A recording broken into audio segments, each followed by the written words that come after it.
$36 trillion. This isn't a political talking point anymore. It's not a problem for our grandchildren. It is a mathematical certainty. This is the story of a ticking bomb that is no longer ticking. The fuse is lit. We've all heard of the 2008 crisis. The world almost ended over a $60 trillion derivatives market, a complex web of side bets so toxic it brought the global economy to its knees. The world was saved by a global bailout and guarantee package worth an estimated $29 trillion. But that raises the terrifying question. What happens when the entity that did the bailing out is the one that needs the bailout? What happens when the whole isn't a complex abstract market, but the very foundation of the global financial system? And the whole isn't $29 trillion, it's $36 trillion, and counting by $1 trillion every 100 days. This bomb is different. This time there is no one left to call. It's not if this bomb explodes, it's when. And the trigger isn't what you think. It's not China. It's not a new war. It's not a new virus. It's simple, brutal, unstoppable mathematics. And over the next 40 minutes, I am going to show you the exact calculation, the precise mechanism that proves the system is already functionally insolvent. This isn't the story of a financial crisis. This is the story of the financial crisis. This is the anatomy of a monster. To understand the nightmare of today, you have to understand the 4 critical sins of the past, 4 decisions that created an addict. We weren't always this way. For decades, America's debt was manageable, a tool used for growth, backed by the largest gold reserve in the world. The dollar was, quite literally, as good as gold. Then came the first sin. Sin number 1, 1971, the original sin. It's called the Nixon Shock. In 1971, facing the staggering costs of the Vietnam War and domestic spending, President Nixon did the unthinkable. In a single speech, he severed the final link between the US dollar and gold. Temporarily. That was over 50 years ago. This one act changed human history. It untethered the dollar from reality. It turned it from money into currency. And it flicked the on switch for the global money printer. Why? Because the government could no longer be constrained by a physical asset. If it needed money, it no longer had to have it. It just had to print it, or more accurately, borrow it into existence. The national debt in 1971 was $400 billion. It had taken 195 years to get there. After Nixon's decision, that number would explode. Sin number 2, the 1980s to 2000s, the great credit card years. This is when the addiction took hold. The 80s brought Reaganomics, massive tax cuts combined with massive military spending. The idea was that the cuts would pay for themselves. They didn't. The debt tripled under Reagan, from $900 billion to $2.7 trillion. The 90s saw a brief surplus under Clinton, largely driven by the dot-com bubble, a temporary illusion of prosperity. But the spending habits remained. Then came the 2000s, the 9/11 attacks, 2 unfunded wars in Afghanistan and Iraq, a new round of massive tax cuts in 2001 and 2003, a new unfunded entitlement program, Medicare Part D. During these 2 decades, a dangerous bipartisan consensus was formed in Washington. Deficits don't matter. It was the ultimate buy now, pay later philosophy. We were living through the end of history, a period of unparalleled American dominance, and we financed it by borrowing from a future we assumed would always be richer. The debt grew from $2.7 trillion in 1989 to $9 trillion by the eve of the 2008 crisis. It was a huge, frightening number, but it was nothing compared to the explosion that was coming. Sin number 3, 2008, the Great Transfusion and the moral hazard. The 2008 crisis hit. It was a crisis of private debt. Banks like Lehman Brothers, Bear Stearns, and AIG had made catastrophic bets on subprime mortgages, packaged into those weapons of mass destruction called derivatives. The system was minutes from total global collapse, and the government, along with the Federal Reserve, stepped in. This was the Great Transfusion, the Troubled Asset Relief Program, or TARP. $700 billion, the Fed's quantitative easing, or QE, trillions more. Here's what actually happened in simple terms. The government and the Fed printed money to buy the toxic, worthless debt off the bank's balance sheet. They transferred the risk from the private sector to the public, from the banks to you, to us. The debt was socialized. The profits had been privatized. This was the birth of the moral hazard. The banks learned a lesson. If you are too big to fail, your bets are always backstopped by the taxpayer. There is no risk you cannot take. And the government learned a new trick. In a real crisis, you don't just spend, you print, on a scale never imagined. The national debt that took 232 years to reach $9 trillion would now climb to $23 trillion by the beginning of 2020. The patient was saved, but the addiction was now lethal. The once-in-a-lifetime emergency tool of QE became permanent. Sin number 4, 2020, the bazooka that killed the patient. The pandemic hit, the world shut down, and the government, terrified of a new Great Depression, pulled out the 2008 playbook and injected it with steroids. This wasn't a $700 billion bailout. This was the CARES Act, $2.2 trillion, then another $900 billion, then the American Rescue Plan, $1.9 trillion. In less than 2 years, the U.S. government spent, or rather created, over $6 trillion. They didn't just give it to banks. This time, they mailed it directly to the people. Stimmy checks, PPP loans that were forgiven, expanded unemployment. It was a full-on modern monetary theory experiment. The Federal Reserve, meanwhile, turned on the real money printer, buying $120 billion in bonds every single month.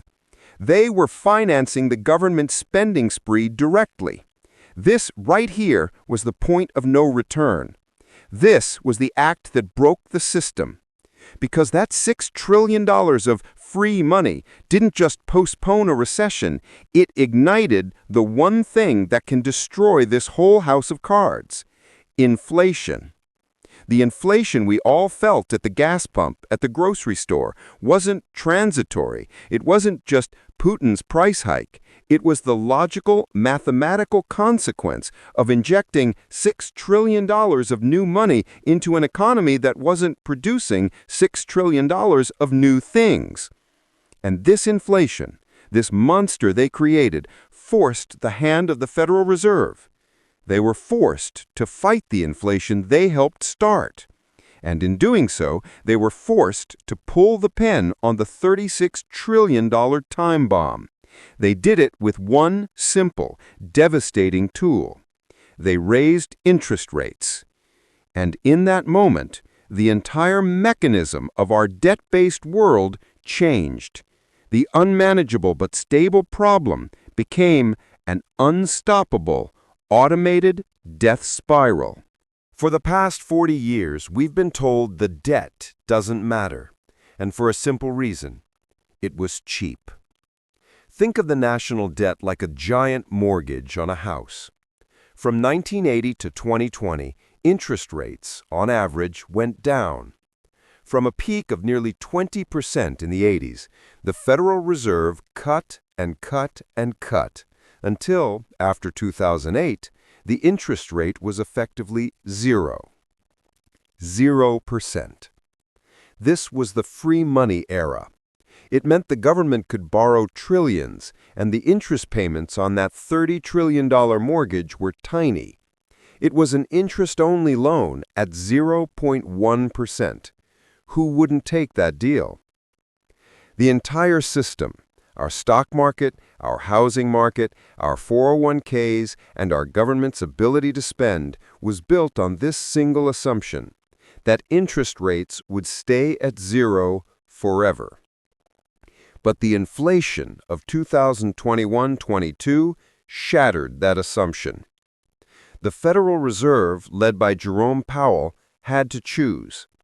Let inflation run wild, destroying the currency and the savings of every American, raise interest rates to tame inflation, and in so doing, detonate the time bomb.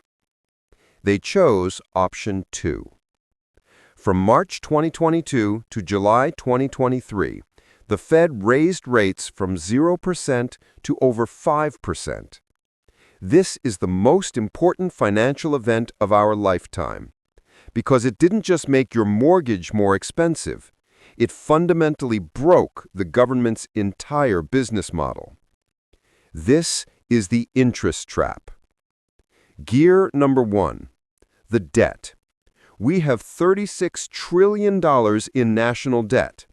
But this debt isn't like a 30-year mortgage. It's not locked in. The U.S. government constantly rolls over its debt. Think of it this way.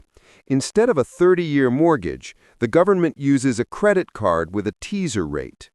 And every single month, a portion of that $36 trillion expires and has to be refinanced at today's new higher interest rate.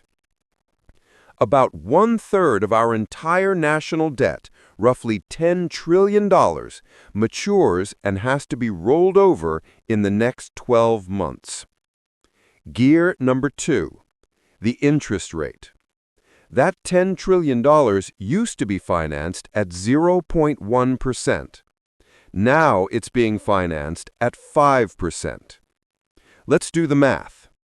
The interest on $10 trillion at 0.1% is $10 billion. The interest on $10 trillion at 5% is $500 billion. That is an additional $490 billion in interest payments just on the debt that expired this year.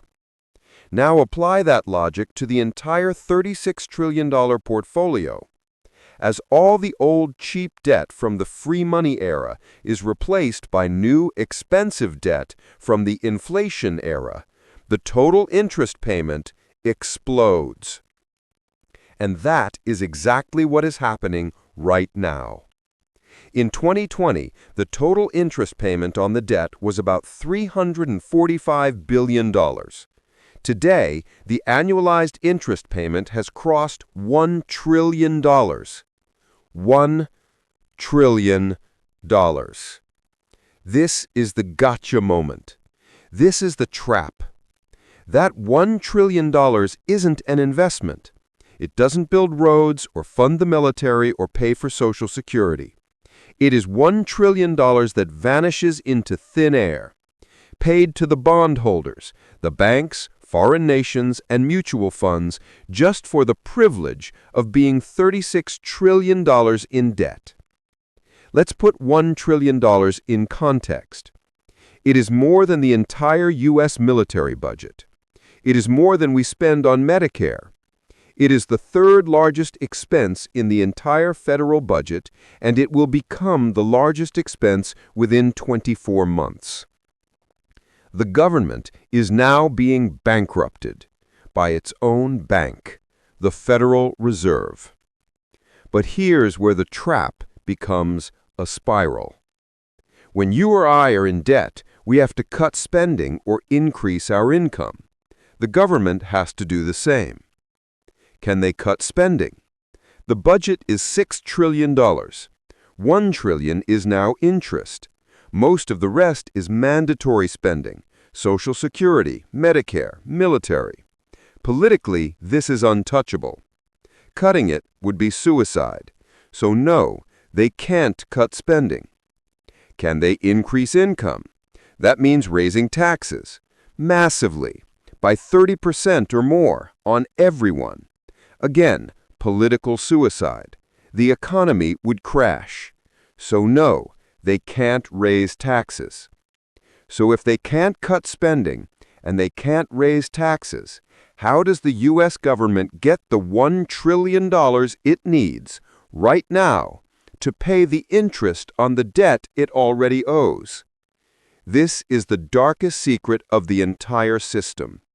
The answer is that it borrows it. The U.S. government borrows new money to pay the interest on the old money. This isn't just kicking the can down the road. This is an entirely new, horrifying mechanism. This right here is the unstoppable doom loop. Follow this step by step because this is the entire story. Step 1. The U.S. government needs $1 trillion for its interest payments. Step 2. To get this $1 trillion, the U.S. Treasury must auction $1 trillion in new government bonds, or T-bills. Step 3. The world's investors, China, Japan, pension funds, and banks, see this. They see the U.S. is now borrowing money just to pay interest. This is risky.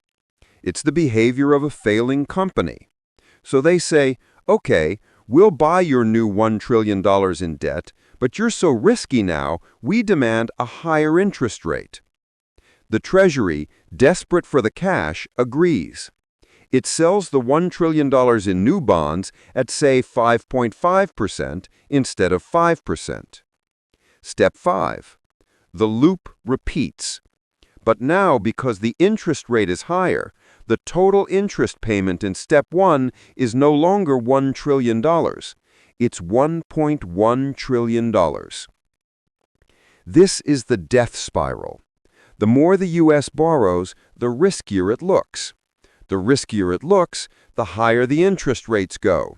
The higher the interest rates go, the more the U.S. has to borrow. It is a feedback loop, a runaway chain reaction.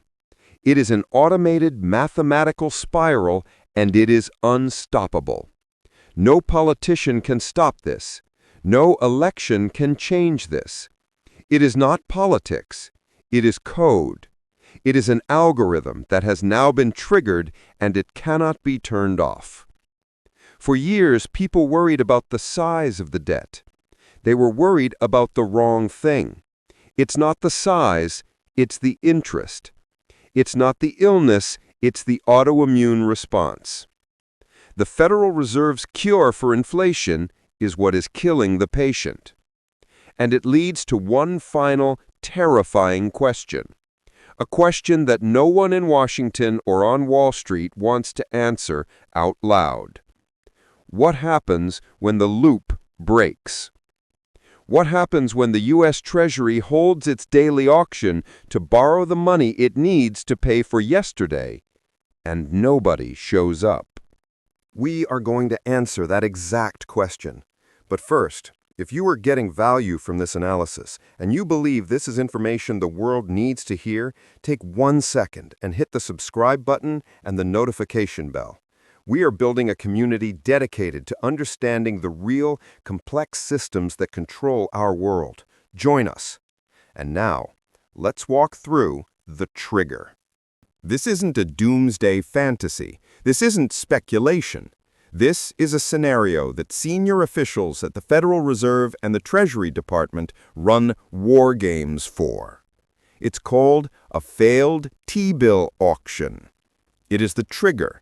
It is the moment the nightmare becomes reality. And it has already happened in other G7 countries. It happened in the UK in September 2022. The UK's gilt market, their version of T-bills, collapsed in a matter of hours. The Bank of England had to step in and print £65 billion to save it. That was a tremor. America is the earthquake. Let's paint a picture. Let's walk through the cascade, day by day. Day 1, the failed auction. It's a Tuesday. The U.S. Treasury needs to roll over $150 billion in debt. It holds its auction. The primary dealers, the 24 big banks like J.P. Morgan and Goldman Sachs, who are required to bid, submit their bids. But the indirect bidders, China, Japan, Saudi Arabia, the world's pension funds, don't show up. They're done. They're selling, not buying. The auction fails. The Treasury can't raise the $150 billion it needs. Instantly, the news flashes across every terminal in the world. US Treasury auction fails to find bidders. This is the Lehman Brothers moment for the entire planet. It is the instant the world loses confidence in the US dollar, and the cascade begins. Day 2, the global bank run. The value of the T-bill, the safest asset on earth, crashes. This is a problem because every bank in the world, every pension fund, every 401k, every corporation holds T-bills as their safe cash equivalent. Suddenly, that safe asset is collapsing. Every bank in the world is instantly, technically insolvent. Your bank, your neighbor's bank. People know this instinctively. They rush to their ATMs. They log on to their banking apps. They want their dollars. But the dollars aren't there. The bank invested your dollars in T-bills, which are now worthless. The apps crash. The ATMs run dry. The global bank run has begun. Day 3. The de-dollarization and the great sell-off. China, Japan, and every other nation holding trillions in U.S. debt see the writing on the wall. They hit the sell button on their entire $7 trillion portfolio of U.S. debt. They dump it on the open market for 50 cents on the dollar, 30 cents, anything. They just want out. This is the de-dollarization that everyone talked about. It's not a 20-year process. It's a 72-hour execution. The effect?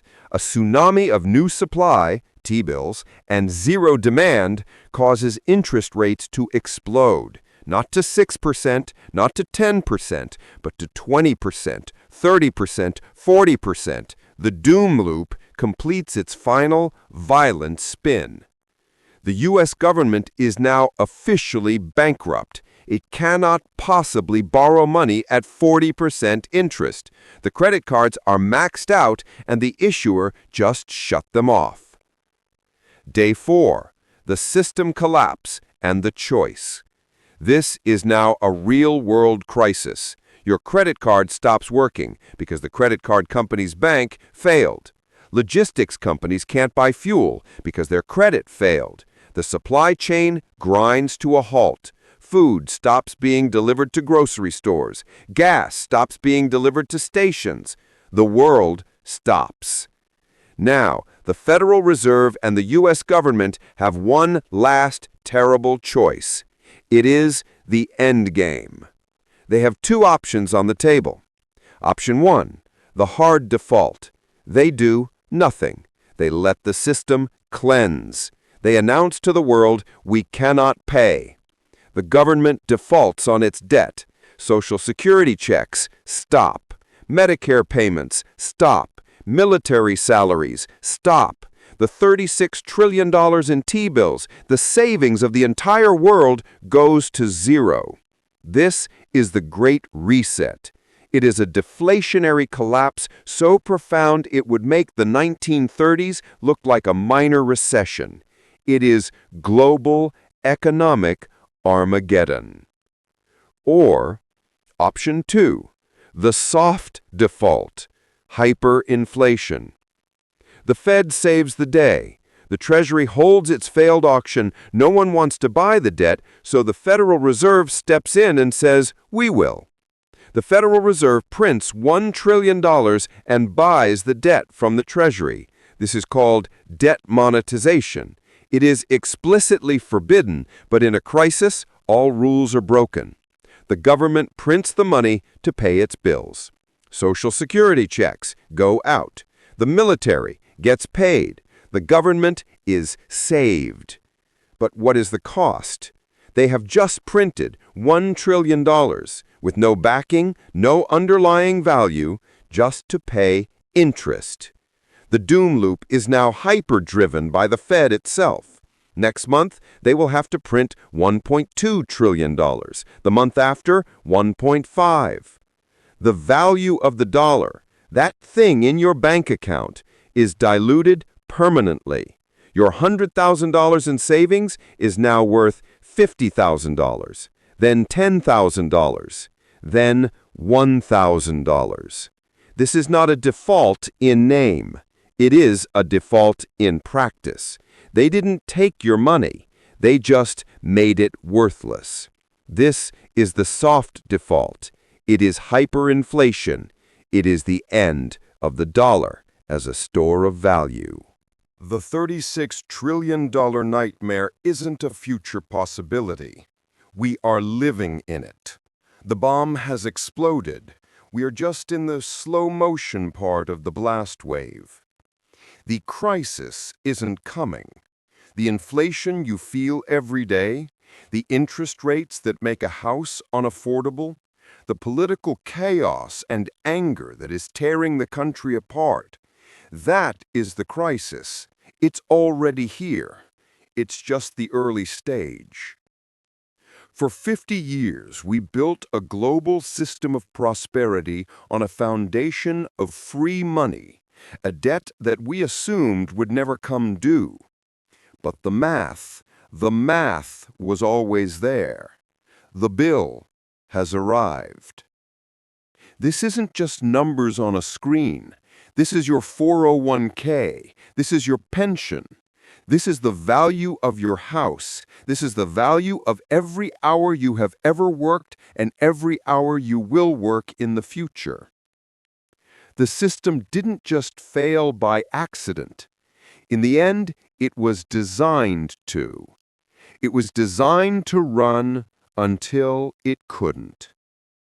And now, we are faced with the two choices we just saw: a hard crash that resets everything to zero, or a soft crash that burns everything to the ground with hyperinflation. A deflationary depression or an inflationary one. That is the choice they will present to us. There is no saving this system. There is no voting our way out of this mathematical trap. There is only surviving it. This was the why. This was the how. In the next video, we will not talk about the problem. We will talk about the solution. We will talk about the how. How to build a personal lifeboat in the face of the greatest financial storm in human history. But now I have to ask you, what do you think? Is this scenario inevitable, or is there a piece of the puzzle we're missing? Let me know your thoughts in the comments below. This is a conversation we all need to have.